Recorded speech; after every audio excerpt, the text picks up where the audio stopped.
Joshua Andrews appears as counsel for Heather Larson, who appears to be appearing in his office. Deborah Thompson is appearing on behalf of Tim Larson. The matter before the court is a motion to modify a temporary order in the case in regards to a spousal support order that this court had earlier made. Are you still pursuing your motion to modify at this time, Ms. Thompson? Yes, we are, Your Honor. All right. How do you wish to proceed? Um, I could go ahead if the court is so inclined to do the argument, but if not, I would ask for the court's permission to wait just a couple more minutes to see if my client arrives before I start the argument.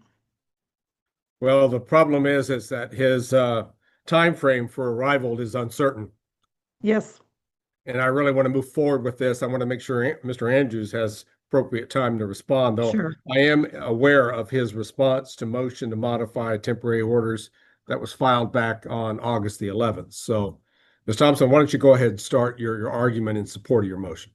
Okay, thank you, Your Honor. May it please the court, Mr. Larson is requesting today that the court modify the temporary orders in this matter to change the spousal maintenance so that he not have to pay spousal maintenance anymore moving forward. As the court's aware, temporary orders on July 3rd ordered him to pay $2,500 a month for spousal maintenance, and he was ordered to start paying that on July 1st, 2025. However, the petition was filed on July 1st and a summons was issued on July 8th, and Mr. Larson was not served until after that. So as a preliminary matter, no matter whether or not the court agrees to modify or not, we would ask if the court is inclined to keep spousal maintenance ordered that it state that the maintenance payment not start until August 1st of 2025. So that would allow him to have not missed a payment for July.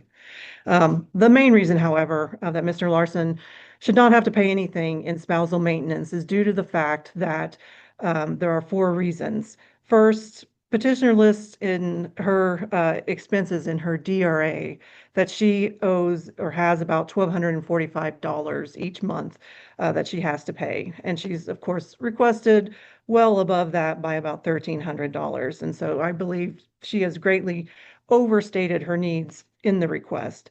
Second, the petitioner has access to joint banking accounts of the parties that have more than $49,000 in total in them. And this includes a savings account that has at least $34,000 in it. All of that is more than enough for her to utilize to pay her monthly expenses while the matter is ongoing. Third, there's no evidence that petitioner has actively sought a job. Mr. Andrews may make us aware of something different to that when he makes his statement to the court. And I would let the court know that Mr. Larson is now here with me. Right from the start, the courtroom sets the stage for a high-stakes financial battle. One side isn't just asking for a reduction. They want spousal support completely gone. That instantly raises the tension. As the lawyer lays out structured arguments about expenses, savings, and employment, you can already feel where this is heading. A clash between financial logic and real-life dependency. The hook is simple but powerful. Should support even exist here? As well. And so we are asking that she not be awarded spousal maintenance because she's more than capable of obtaining a job. And in fact, any job at minimum wage would provide her a monthly income greater than what she lists her expenses at. But fourth and most importantly, is this joint investment account that the parties have that receives dividends on a semi-monthly basis. Ms. Larson has claimed in her response to our motion that she didn't have knowledge of the joint investment account, that it received dividends until just very recently. And frankly, this just belies credibility. Ms. Larson, the petitioner, has had full access to that account with her own login and password since the day the account was open. She has authority to move the money in the investment account to a joint banking account to pay for bills. And in fact, this was typically done during the marriage by Mr. Larson. Ms. Larson did not do it because she entrusted the finances to him. However, the money from the dividends was used to pay marital bills. It was used to pay for vacations, for taxes, and for other expenses. And the money was reinvested at one point into some stocks, but that has not been done since 2023. So the fact that she's stating in her motion that she didn't know about this while identifying that the dividends come from Brazilian oil stock doesn't really compute. In fact, it's my understanding that Ms. Larson told Mr. Larson when they were getting a divorce that she wanted the investment account because of the great dividends that it pays. So in the motion, we are asking the court to order her essentially to access that money to use as her monthly income for her expenses, if nothing else, even though there is another source for her in terms of the joint banking accounts. The petitioner also stated in a response that she had just recently found out about this account, but her DRA that was filed on July 1st lists the account and lists a full value of $645,658.07, which is a very specific number for someone who didn't have knowledge of it. So I think that the average monthly income from those dividends, which typically is in the thousands, for last year, it averaged about $4,800 a month. And it gets deposited, like I said, 8 times during the year. And so she would have access that she already has to take that dividend money that's coming in, move that over to a joint account or whatever account she wanted to set up for that, and then use that to pay for her expenses and her groceries and anything else that she's listed as her expenses on her DRA. And the argument that this would somehow deplete the marital assets, I just don't think flies because, as the court's aware, spousal maintenance is not a right or an entitlement in Kansas. It's inherently transitional. And when the parties' assets suggest that both have the means to support themselves through their joint assets without spousal maintenance, it's a fair question for this court to ask whether spousal maintenance is even justified at all. In fact, I think it would create a This is where the narrative shifts from routine argument to serious accusation. The focus turns to a massive investment account and thousands in monthly dividends. Suddenly, it's not just about money, it's about credibility. The claim that she didn't know about such detailed finances gets directly challenged, and that line hits hard. You can feel the courtroom energy change as this becomes less about numbers and more about who's telling the truth. Windfall for Ms. Larson to get spousal maintenance because she would be getting the income monthly that is coming out of my client's paycheck in addition to what she would eventually recover from the marital estate and when the assets are divided. And so in sense, getting dual payment for those amounts. So for all of those reasons, we don't believe that spousal maintenance is needed or justified in this matter. And we ask that the court order and change the temporary orders so that Mr. Larson is not ordered to pay spousal maintenance. Thank Has you, he Your Honor. paid anything in spousal maintenance since the court issued temporary orders? Yes, he made a payment in August for the $2,500 that was ordered. All right. Anything else at this time, Ms. Thompson? No, Your Honor. All right. Mr. Andrews? Thank you, Your Honor. Your Honor, I'll attempt to address Ms. Larson's points in order. First, with regard to the expenses, the domestic relations affidavit did contain estimates of the current expenses that Ms. Larson was incurring or was expecting to incur, and that shows that there was only a need of $1,245 a month, which is less than the $2,500. However, those expenses, again, were estimates based on the fact that Ms. Larson is in the marital residence, that she has not been the one who has been responsible for the finances during the parties' relationship. And so she was attempting to make those estimates based on what little information that she was able to gather on her own. However, notably, the expenses do not include a rent expense, for example. Ms. Larson is the parties are going to be selling the marital residence, so Ms. Larson is going to be incurring some form of expense in order to live in her own place. It doesn't have a health insurance expense because she's currently covered under Mr. Larson's health insurance. There are a number of expenses that are not incurred or not included in the DRA because they're just unknown or haven't been incurred yet. On the flip side, Mr. Larson can easily afford to pay the $2,500 a month that we requested. Based on his domestic relations affidavit, it looks like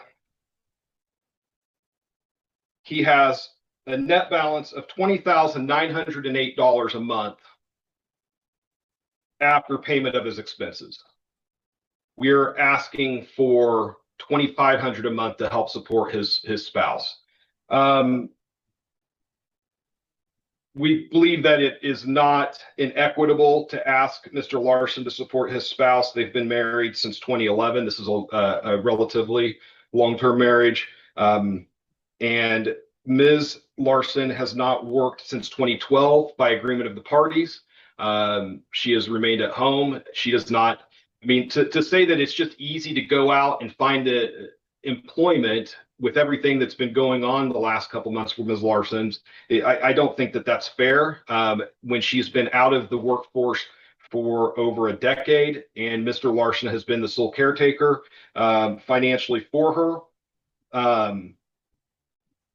I don't think that it's fair that Ms. Larson should have to depreciate her half of the marital estate in order to support herself when Mr. Larson has more than enough finances to not only support his spouse, but also to continue to grow his half of that marital estate significantly. Again, as I noted, his income is sizable.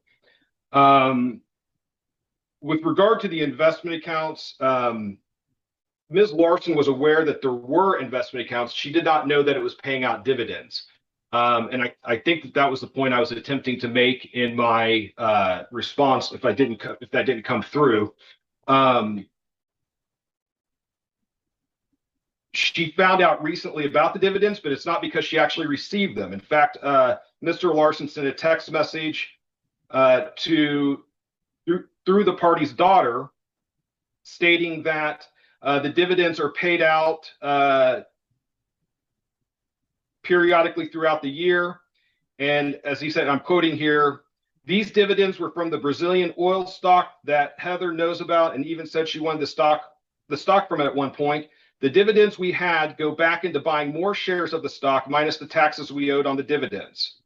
These amount of dividends last year was $115,656, $57,828 each, $4,819 each month average paid through the year. His theory is that because there was $4,819 each month on average throughout the year last year, even though that money didn't actually go into the party's account, it was either spent on taxes or reinvested, that this is now going to be imputed as an income to Ms. Larson. And again, I'm taking Mr. Larson's own words here. I'm not relying on what Ms. Larson is telling me. So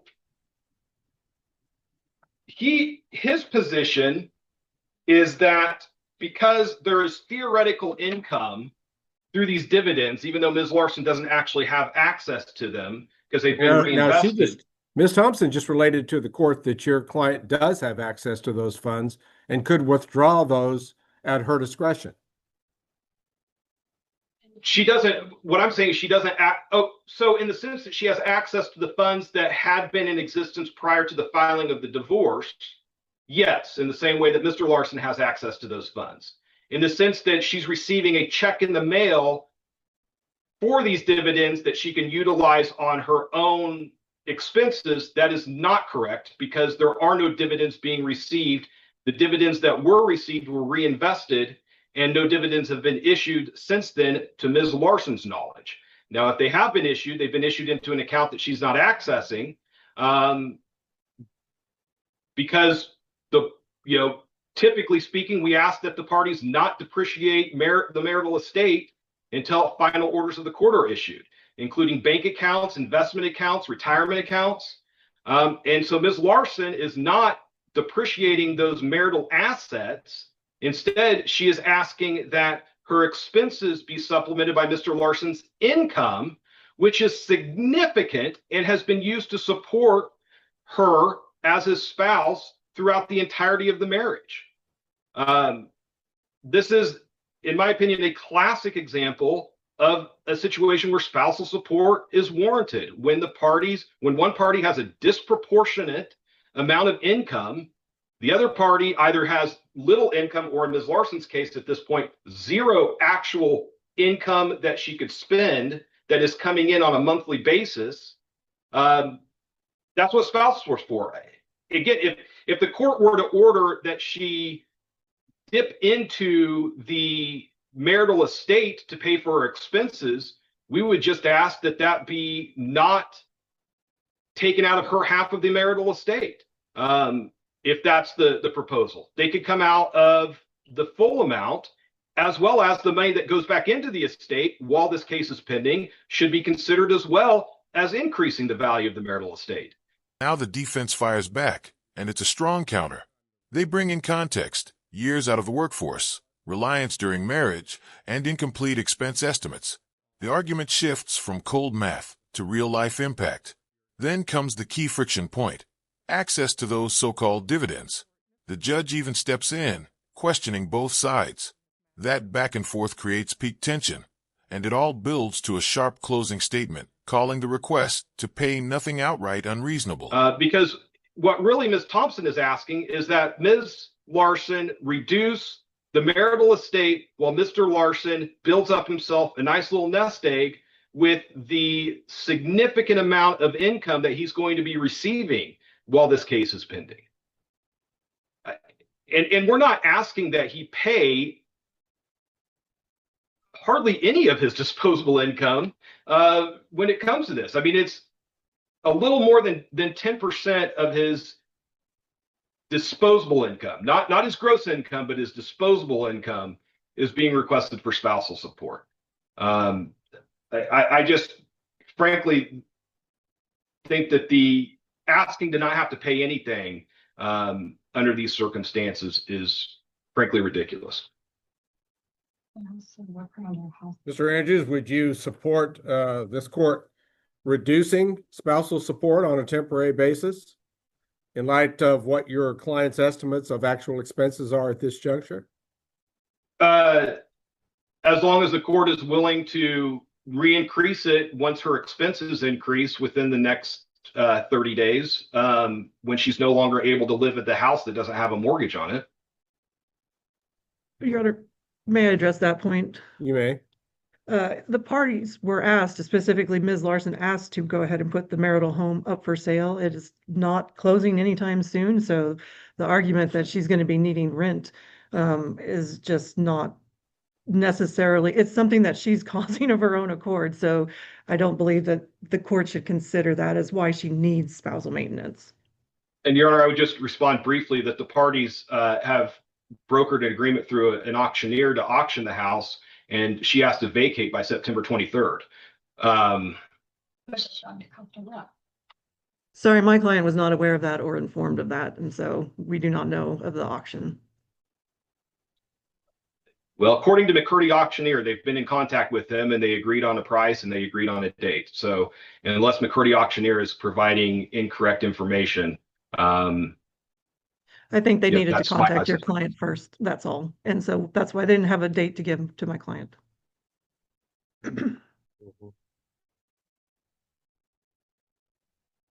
All right.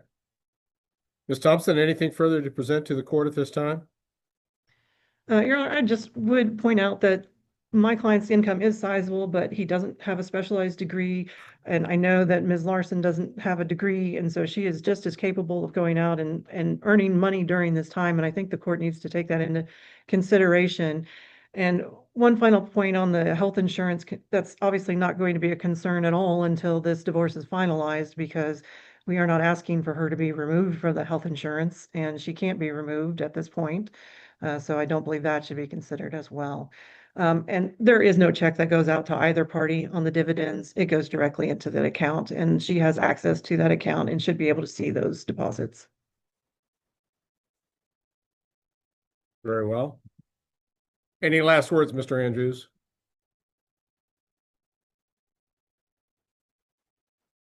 I guess I would just make inquiry if Ms. Thomas knows when the last time there was a deposit into that account.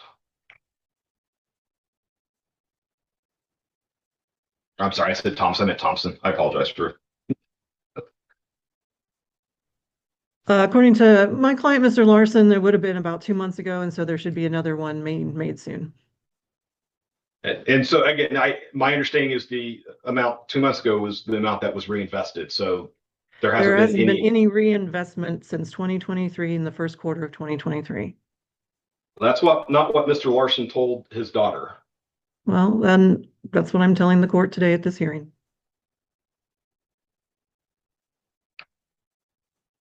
All right. Very well. Thank you, counsel.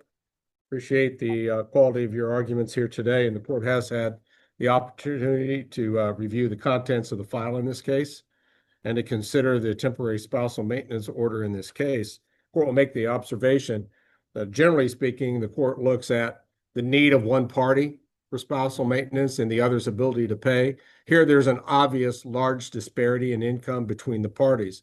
And the court has also considered the fact that the parties do have assets that are at this point liquid enough that could be accessed.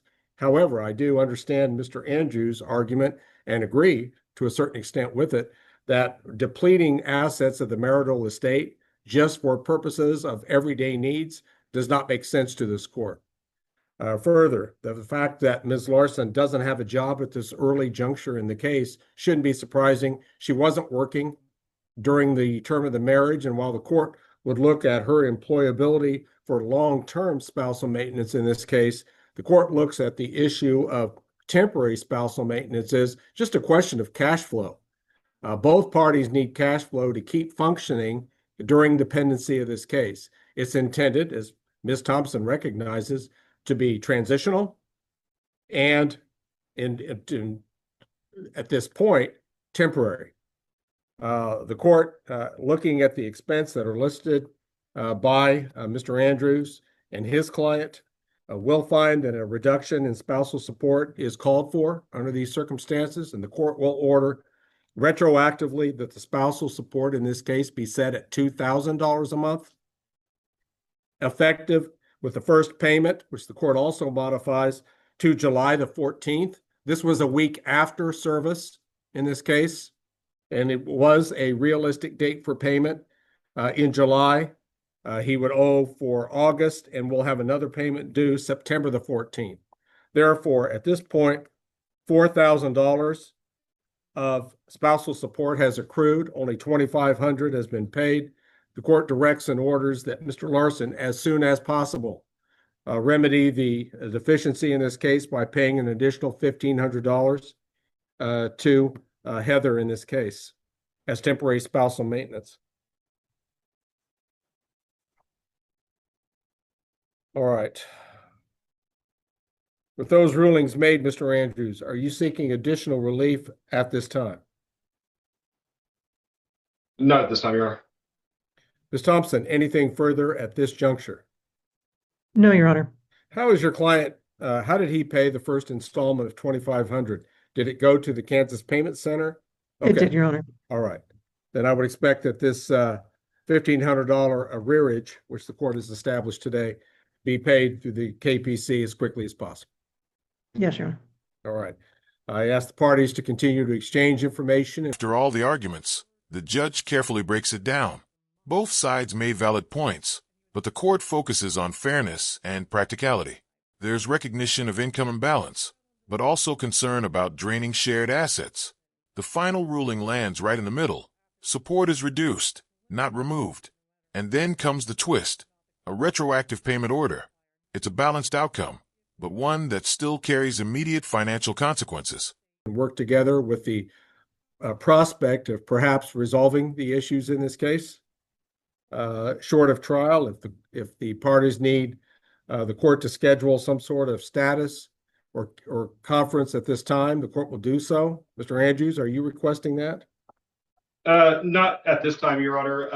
I've issued some informal discovery requests to Ms. Thompson. She's provided a number of documents. I just received them. I have not had the opportunity to go through them yet to determine if I've got everything I need or if I still need some more. But I don't have any reason to believe I don't have everything I need. I just don't know for sure. So once I had a chance to do that, I think that right now we're working really well at getting everything we need information-wise, and hopefully be in a position to start submitting settlement proposals to each other here in the very near future. All right. Ms. Thompson, are you seeking any settings be made on the court's calendar at this point? Not at this point, Your Honor. Mr. Andrews, if you'll draft an appropriate order amending the temporary order on spousal support in accord with the court's orders made here this afternoon. Yes, Your Honor. And if there's nothing further at this time, the Larson matter will be in recess, and this meeting may be ended for all at this time. Thank you, Thank Your you, Honor. Your Honor.